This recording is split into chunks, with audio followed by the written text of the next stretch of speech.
أعوذ بالله من الشيطان الرجيم بسم الله الرحمن الرحيم إن الله لا يستحيي أن يضرب مثلا ما بعودة فما فوقها سورة بقرة آية نمبر 26 إن الله لا يستحيي بشك الله تبارك وتعالى حیا نه کوي یعنی نه پرېږدي ان يضرب دا چې بیان کی مثلا ما بعودة مثال د یو ماشي فما فوقها یا زیات د دینه فاما الذين پس هر چې هغه کسان دي امنو چې مؤمنان دي فيعلمون پس دوی پوهیږي انه الحق من ربهم چې دا مثال حق دی د جانبه د دوی د ربنا واما الذين كفروا او هر چې هغه کسان دي کفرو چې کافران دي فيقولون نو دوی وایي ماذا اراد الله س اراده کړی د الله تعالی بهذا مثلا په دې مثال سره یضل گمراه کوي الله تعالی به په دې سره کثیرا ډیر ويهدي به کثیرا او هدایت خی لار خی په دې باندې کثیرا ډیر ہوتا وما یضل به او نه گمراه کیږي په دې سره الا الفاسقین مگر فاسقان مگر نافرمان په دې آیت کریمه کې الله تبارک وتعالى ارشاد فرمایي چې الله تعالی حیا نه کوي چې یو مثال یو سپک سیز لکه د ماشي یا د اغینا هم د زیات سپک سیز مثال بیان کی مثال د پوی د پاره وی چې الله تبارک وتعالى هم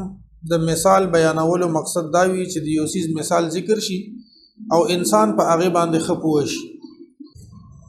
لفظ د یستحیی د حیا نه جوړ دی چې الله تعالی حیا نه کوي دا د لا یستحیی په معنا دی ای لا یخشى یعنی الله نه یریږي د خبره نه چې خلک بسوي چې الله تعالی کلام دی دونو اوچت کلام دی د کې د ماشي مثال ذکر کو یا پکې د جولا مثال ذکر کو یا د مچ مثال ذکر کو د داسې وړو وړو سيزونو مثالونو نه بیانولو نه الله نه یریږي چې ګنې خلک به په دې باره کې صد عیب او یا د سپکه خبرو کی یا یستحیی په معنا د لا یترکو دی یعنی ان الله لا یستحیی بشک الله تبارک وتعالى حیا نه کوي یعنی نه پرېږدي ما چې کومه ترجمه مخکې کړې راغی کې ما د لا یستحیی معنا په لا یترکو باندې کړې دا د خمانه ده او دا معنی هم د چې لا یمتنعو چې من نه کوي د خبرې نه نو اسانه معنی دا ده چې ان الله لا یستحیی بشک الله تبارک وتعالى نه پرېږدي د لا یترکو په معنا باندې بشي څه خبره نه پرېږدي چې یو مثال بیان کی د ماشي یا د دین زیات سپکو دا الله تعالی د پوی د پاره مثالونه په قران کې ذکر کړی دي یو ځکه کې د مچ مثال الله تبارک وتعالى ذکر کړی دی چې دا کم خلق د الله نه علاوه د کم بوتانو عبادت کوي دا دومره بیوسه دي خلق خودنا خپل من د منتونه غواړي او اولاد تنه غواړي او سکي او څومره د اندوان په دي بوتانو باندې په ورچی او غي مخه ته یو کانه یخي پاغي باندې علالي کوي څومره خرچه پاغي باندې کوي خو الله فرمایي چې دا کوم باطل خدایانو عبادتونه د کافرانو او مشرکان کوي چې په دینه یو مشت نسشي یوسی او ان يسلبهم الذباب شيئا لا يستنقذوه منه کمچ د نسشي یوسی مچ څومره سپک سیز دی نو وې دی د هغه نه د خپل سیز واپس نشي حاصلولې نو چې د مچ نه یو انسان خپل سیز واپس نشي حاصلولې نو هغه بیا د نور سره امدادو کی او نور سره وسو مددو کی یا به هغه کې نور څومره قوت او طاقت وي د آیت کریمه د بوتانو بارک راغلي څوک دا په اولیاء الله باندې چسپان کوي وي تاسو د قبرونو لزه او قبرونو والا خدای ځان نه ماشم نشي شړلې ځان ماشم نشي شړلې دا اولیاء کرام دي د الله تبارک وتعالى دوستان دي قران کې د اغي تذکرہ ده الا ان اولیاء الله لا خوف عليهم ولا هم يحزنون تاسو کې قبر لذین او دانیت نه چې غنی مونږه الله لنزو د کوم آیت کریمه کې دی چې د الله نه علاوه څوک د بل چا عبادت کوي مونږه د الله تبارک وتعالى عبادت کو صاحب د قبر لا په دینیت باندې زو چې د الله تبارک وتعالى بزرګیدا د الله تبارک وتعالى نږدې بنده او د دې په وسیله او د دې په وجه باندې به زمونږه د خبره اومنلی شي یا د صاحب د قبر دا الله تبارک وتعالى ته زمونږ د پاره سوالو کی او الله تبارک وتعالى زمونږه سوال قبول کی دا مطلب نه دی چې کنه الله یې نه کوي یو مونږه به چې دینو په پیر بابا باندې یا په بل بابا باندې وکړو دا مطلب هرگز نه دی که څوک ته دا مطلب اخلي دا مطلب صحیح نه دی او خلک څه نه وي دی په صوفه یې دا تقریر لپاره صوفه پرته کنه نو نور کسان دي هغه د صوفه یې وي په دې کې به نبی علیہ الصلوۃ والسلام کی کاش چې زمونږه د خوبونو په یو حصہ کې د نبی علیہ الصلوۃ والسلام زیارت ودا خو د ویخه محفل دی نو زمونږ هرګز دا عقیده نه ده چې په صوفه کې برازي او زمونږ په محفل کې به نبی کریم صلی الله علیه وسلم کینی کدا سه ودا خو ډېره خوشبختی او خدا سه دنا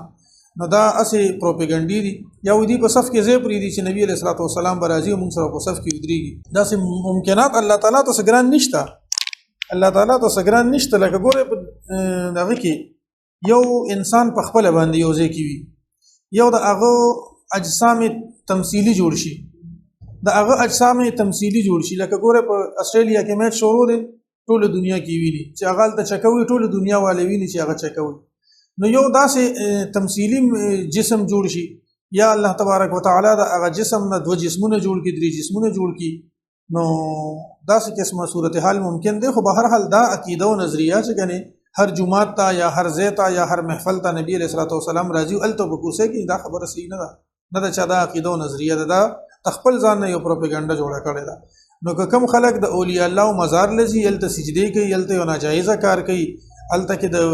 د پردې چې کوم شری حدود دي د هغه پامالي کیږي نو دا یقینا دا ټول کارونه ناجایز دي لکه واده دي نو واده خو نکاح دا نکاح سنت طریقه ده بلکې په نن وخت کې واده د انسان د پاره چې هغه د واده عمر ته ورسي نو دا فرض دی ځکه چې د واده ونشي په وخت باندې نو د په نورو ګناهونو کې مبتلا کیږي واده د هغه چا د پاره سنت دی چې هغه د ګناه ته د مایل کېدو د هغه څه چانس نوي او په خپل معاشره کې د یو مفید انسان په شان دی وخت تیری د واده کول او نه کول د لپاره برابر نه د لپاره واده سنت دی کوم سړی چې ګناه ته مایل کېږي او د واده په وجه د ګناه نه بچ کېږي د دې سړي لپاره واده فرض دی او واده کې حرام هم شته نه چې هر ځای کې واده سنت دی نکاح سنت دی یو سړی د خپل خزي ضرورت مالی ضرورت یا جسمانی ضرورت نشي پورا کولی ساده پښتو کې چې خزه نشي ساتلې نو دې سړي له واده کول حرام دي نو اوس عام طور باندې واده کول سنت دي طریقہ چې موږ وایو سنت ته مطلب دا دی چې دا طریقہ د جناب محمد مصطفی صلی الله علیه وسلم دا پدې کې خلک چې دینو ما تاسو اول رضوی د اوربل دا پروګرام دا بالکل ناجایز دی ډیر پروګرامونه پکې داسې دي رواجونه داسې دي چې ناجایز دي که څوک پکې غړي پکې ناجایز دي نو دا غړېدل دا بے پردګي دا چې کوم رواجونه دي دته بنا جایز وای دا څه بونه چې نکاح حرام شو دغه شانتي یو جایز کار چې لکه د قبرونو زیارت ته یا غیر تللی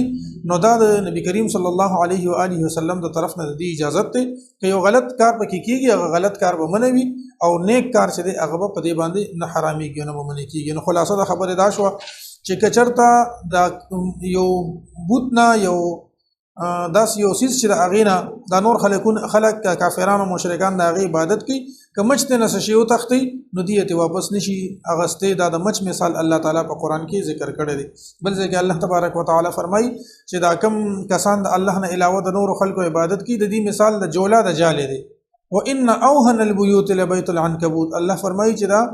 د ټولو نه کمزوري کور د جولا دی نو دا کم خلک چې د الله نه علاوه د بل چا عبادت کوي د دې د عبادتونو مثال د جولا د جاله دی څنګه چې د جولا جاله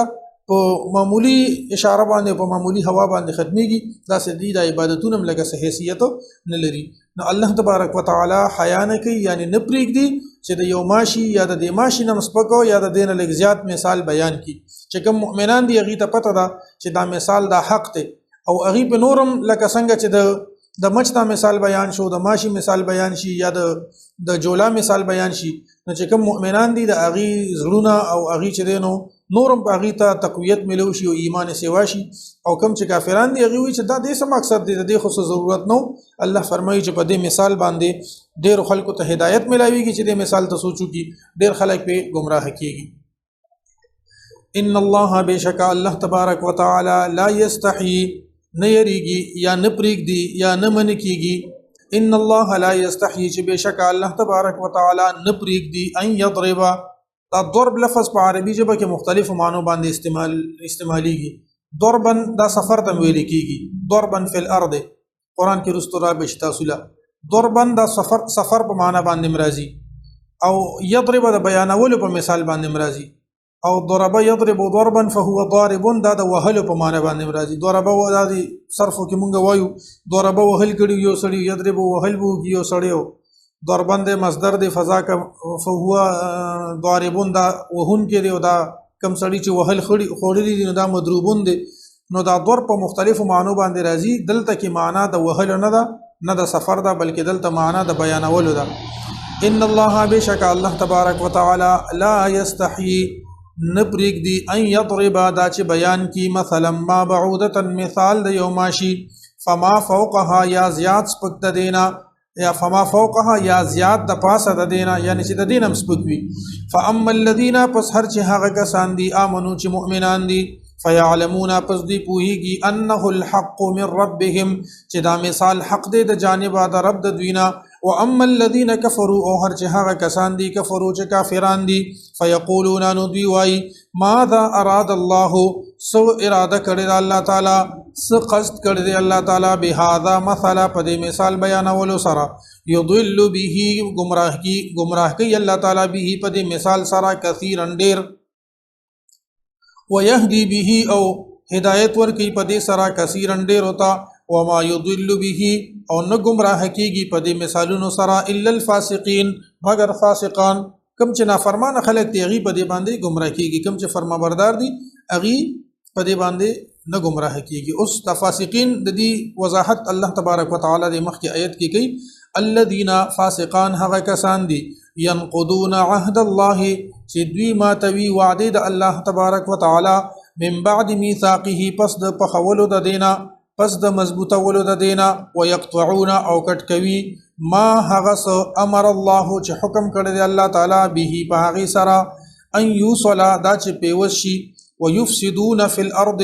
او فساد کوي پزمکه کې، اولئک هم الخاسرون هم دغه خلق تاوانیان دي. الله تبارک وتعالى په دې آیت کې وضاحت کوي چې د الله سره شوی وعده دی ماتي، کله وعده وکي چې مونږ به عبادت کوو د الله تبارک وتعالى او بیا هغه خپل وعده ماتي. او بل نه خیره دا چې کم رشتو دارو په باره کې الله تبارک وتعالى حکم کړی دی چې دا رشتہ داري او دغه انفرادي یا اجتماعي تعلقات د رشتہ دارو په باره کې د کوم چې الله تبارک وتعالى تاکیدی حکم کړی دی چې دا رشته به پیوست ساته. احادیث مبارکو کې تذکرہ ده، نو اغي دغه رشته ختمي او فساد خوري پس مکه کې د خپل منصب او د خپل عزت د قائمولو لپاره فساد خوري. نو فاسقانو یو نه خدا ده چې الله سره کوم وعده کړی دي هغه د پخولو نه پس ماتي، یعنی کم د عبادتو چې د الله تبارک وتعالى نه علاوه د بل چا عبادت بنکو دغه وعده ماتي. کوم رشته چې اجتماعي یا انفرادي د هغه د یوځای کولو حکم دی نو هغه کټکی او پزمکه کې فساد خوري. الله فرمایي هم دغه خلق تاوانیان دي. الذين هغه کسان دي فاسقان هغه کسان دي ينقضون چې ماتوي دوی عهد الله وعده د الله تبارک وتعالى من بعد ميثاقه پس د پخولو د دینا، ويقطعون او دوی کټ کوي ما هغه امر الله به ان يوصل، امر الله به چې حکم کړی دی الله تعالی په هغه سره ان يوصل د پیوست کولو، ويفسدون او دوی فساد کوي فی الارض پزمکه کې، اولئک هم الخاسرون دغه خلق هم دي تاوانیان دي. ورپسې آیت نمبر 28 کیف تکفرون بالله وکنتم امواتا،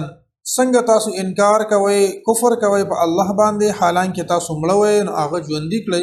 ثم یمیتکم بیا به تاسو مړ کی، ثم یحییکم بیا به تاسو ژوندۍ کی، ثم الیه ترجعون بیا به تاسو د هغه طرف ته واپس کولی شئ. په دې آیت کریمه کې الله تبارک وتعالى د انسان د ژوندۍ ټول محور ذکر کړی دی. د انسان د ژوندۍ 15 سټیجونه دي. یو دا چې الله تبارک وتعالى د انسان د ژوندۍ اغړومبه سټیج چې انسان په دې دنیا کې نو دی دنیا ته د راتلو څه امکان لا په هغه وخت کې د عامو انسانانو په نظر کې دا نو،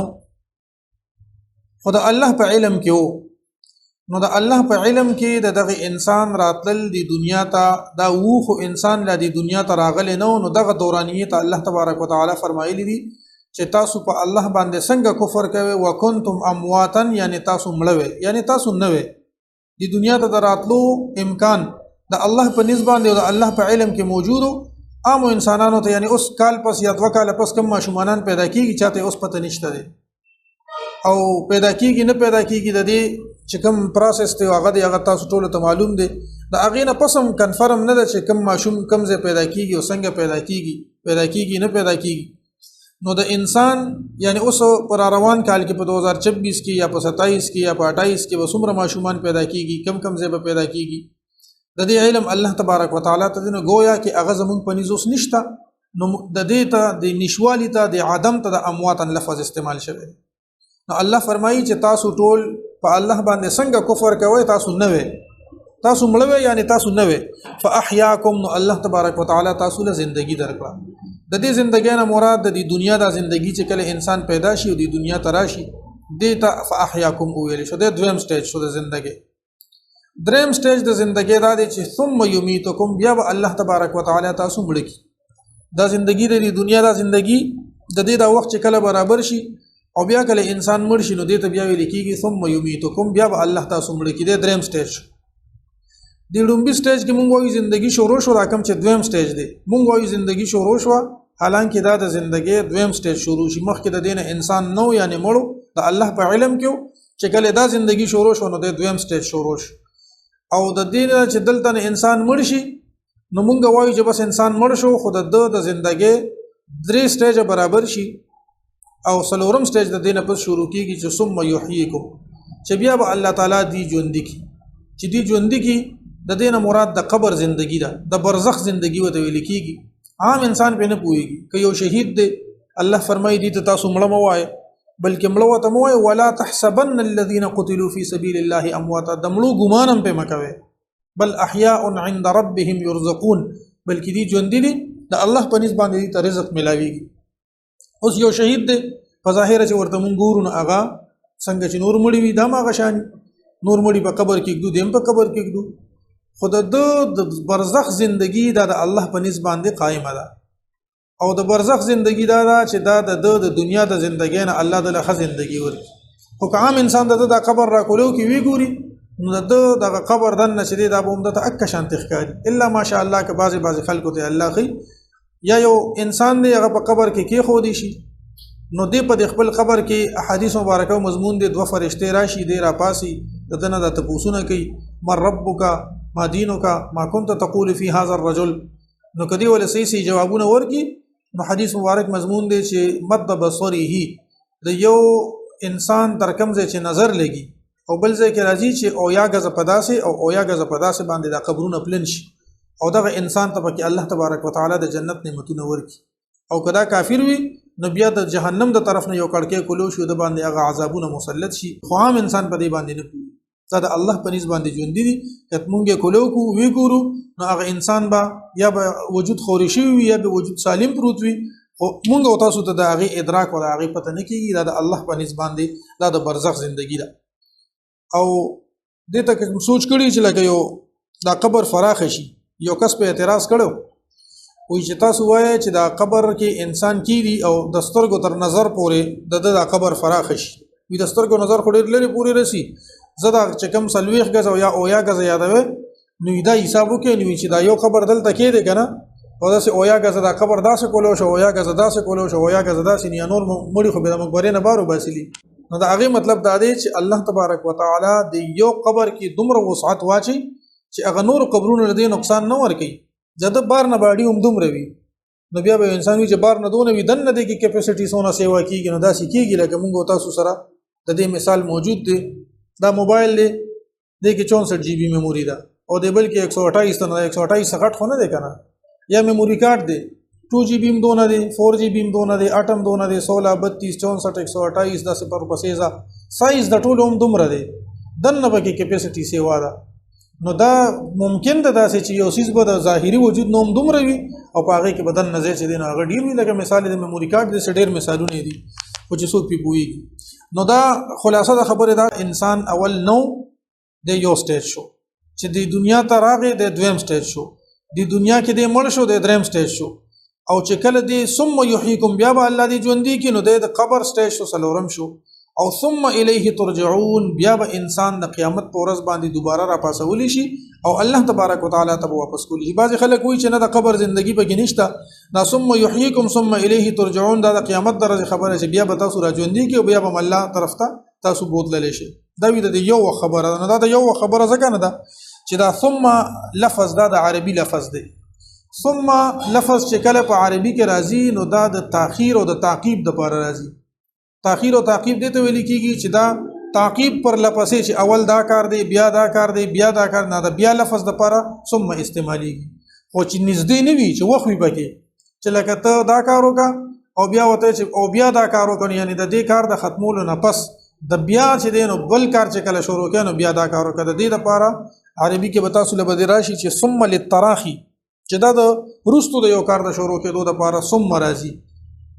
چې بیا دا کار وکړي، چې اوځي چې دا کار وکړه او دا کار وکړه بیا و راځي. نو و راځي د تعقیب مع الوصل چې دا کار دی پس یو کا خو اوځي یو کا، او ثم راځي د تعقیب او د تراخی لپاره د تاخير لپاره. نو د دې معنی دا چې ثم يحييكم بیا الله تاسو ژوند کی و الیه ترجعون او غته بیا واپس بیا دا معنی وکړه قیامت هغه پاسې دلته مراد دي. ثم يحييكم چې تاسو مړ شئ ثم يحييكم نو بیا الله تاسو ژوند کی نو دا هغه ژوند کېدو نه پس بیا رستو ثم الیه ترجعون بیا به تاسو هغه طرف ته واپس کول شي. نو علما لیکي چې د دې نه مراد د قبر ژوندۍ ده. نو خلاصه د خبره دا شو چې په دې آیت کریمه کې الله تبارک وتعالى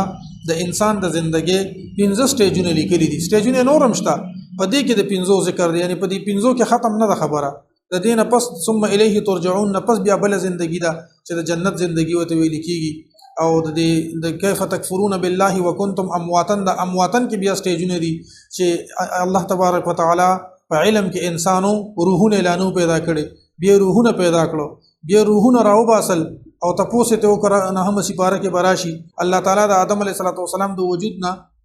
د ټول انسانانو د اولاد د روحونه راو باسل او تاسو ته وکړه الست بربکم آیا زستا سورب نیمه یو ټول ورته قالو بلا چې ولنا. دا د انسان د ژوندۍ مختلف سټیجونه نورم د امواتن کې موجود دي او یا د ثم الیه ترجعون نه پس موجود دي. د کې د 15 تذکرہ ده چې انسان نو مړو یعنی نو په عدم باندې د دې معنا ده. بیا الله ژوندۍ کې د دنیا ته راغی، بیا چې دین هغه مړ شو، بیا هغه قبر ته لاړو، بیا را ژوندۍ شو، ثم الیه ترجعون بیا د الله تبارک وتعالى طرف ته واپس کیدل دي. کیف تکفرون بالله څنګه تاسو انکار کوئ په الله باندې د الله په ذات باندې، یا کیف تکفرون بالله څنګه تاسو کفر کوئ په الله باندې، وکنتم امواتا او وای تاسو مړو یعنی تاسو نه وای، فاحیاکم نو پس الله تبارک وتعالى تاسو ژوند کړي، ثم یمیتکم بیا به مړ کی تاسو، ثم یحییکم بیا به ژوند کی تاسو، ثم الیه ترجعون بیا د هغه طرف تاسو واپس کیدل دي. ورپسې آیت کریمه د دې رکوع اخیری آیت 29 نمبر هو الذی الله تبارک وتعالى هغه ذات دی خلق لكم چې پیدا کړی دي تاسو د پاره ما هغه سو فل ارض چې پزمکه کې دي جميعا ټول، ثم استوى بیا برابر والی کو یعنی توجه او فرمایلا الى السماء اسمان طرف ته، فسواهن نو برابر کړل دا 7 سماوات و اسماننا وهو بكل شيء عليم او الله تبارک وتعالى په هر سیس باندې علم لرونکی دی. را روانه رکوع کې د انسان د عظمت او د انسان د تخلیق خبرې دي چې انسان خلیفۃ الله جوړي. نو د انسان ذکر کې چې دا هر څه د انسان د لپاره پیدا دي په دې ځمکه کې چې څومره شیزونه دي، او الله تبارک وتعالى د دې ځمکې او د دې سیزونو د پیدا کولو نه پس اسمانونو طرف ته توجه کړنه او اسمانونه برابر کړو. الله الذي خلق 7 سماوات ومن الارض مثلهن. قرآن کې الله فرمایي چې الله غزاد ته چې و اسمانونه جوړ کړی دي،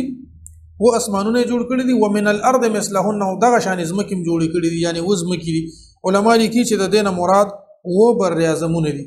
یا د دې زمکو نه مراد چې دینو اغه زمکی دي چې د مونږ تاسو په کم کې حکشا کیو په دې کې دا یو زمکه ده. دا ډېر ساينسدانانو ایجاد کړی دي چې دا زمونږه دا ټول زمکه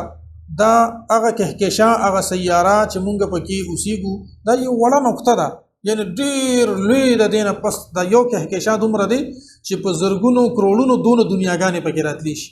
او بیا دا یو کهکشا دا څومره میلیونز یعنی څومره یو میلیونز کې 10 لک نو څومره کروڑه کهکشاګانې نورم دریافت شوي دي چې دا نورم د الله تبارک وتعالى د قدرتونو نظاره چې دینه داشته. او دا به ځکه وي چې د یو جنتی د کمزوري جنتی کور به د دې دنیا په دوچند وي، د دې دنیا په دوچند باندې به د کمزوري جنتی کور وي، نو دا دنیا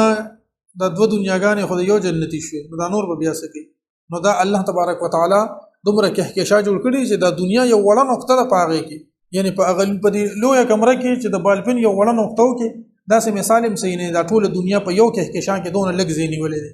او بیا په کروڑونو کهکشاګانې اوس انسانانو دریافت کړي دي چې دا موجود دي نو دا الله تبارک وتعالى نظام دا ډیر لوی دی نو الله تبارک وتعالى انسانانو لپاره هغه سوچ په ځمکه کې دی هغه ټول پیدا کړی دي بیا استوا توجه کړل اسمانونو ته و اسمانونه جوړ کړل او الله تبارک وتعالى په هر شي باندې علم لرونکی دی هو الذي الله تبارک وتعالى هغه ذات دی خلق لكم چې پیدا کړی دي تاسو لپاره ما هغه سو فل ارض چې په ځمکه کې دي جميعا ټول ثم استوى الى السماء بیا توجه فرمایلا طرف ته اسمانونو ته فسواهن نو برابر کړل دا 7 سماوات و اسماننا وهو بكل شيء عليم او الله تبارك وتعالى په هر شي باندې علم لرونکی دی صلى الله تعالى على خير خلقه محمد وآله وصحبه